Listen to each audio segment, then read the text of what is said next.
You could live in a building in Manhattan in Midtown for years and have neighbors that you know them and they know you and they don't say hi to you.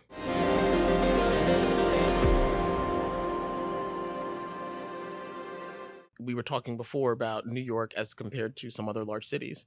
And one of the strengths that I think New York has always had for 400 plus years is that where it's just a very dynamic society, culture, right? Economically, every way you look at it, diversity of industries and so on and so forth. So at a time like COVID, you see the benefit of that, right? In that we were able to make it through, right? And the outer boroughs were able to survive and kind of sustain themselves, right? But if you go, a lot of survivors, a lot of crazy, but a lot of survivors. A lot of look, we forget that, I do think that New York has become a little bit soft. You become a little too kind of Disneyland. I think if you talk to someone who was around in the 80s and the 90s or the 70s even, right?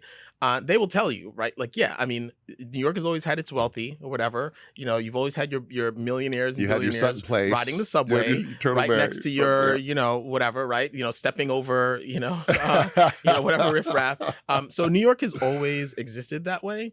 And I think that we've a little bit, as a group, we've kind of forgotten kind of where we come from and what the city is. Oh, for sure. Yeah. And there's a compassion in that too, right? Like in that as a kid growing up in the outer boroughs, I was just kind of raised to kind of treat everyone the same. And I would go up and talk to anyone, regardless of what kind of socioeconomic class they came from. Yeah. And I felt like that's something that used to be reciprocated, that used to be kind of understood in New York. And I think that I worry about one of the things that I liked about moving back to Brooklyn. I'll tell you this, because I lived in Manhattan for a while. And one of the reasons that I was happy to move back to Brooklyn is that you could live in a building in Manhattan in Midtown for years and have neighbors that you know them and they know you and they don't say hi to you.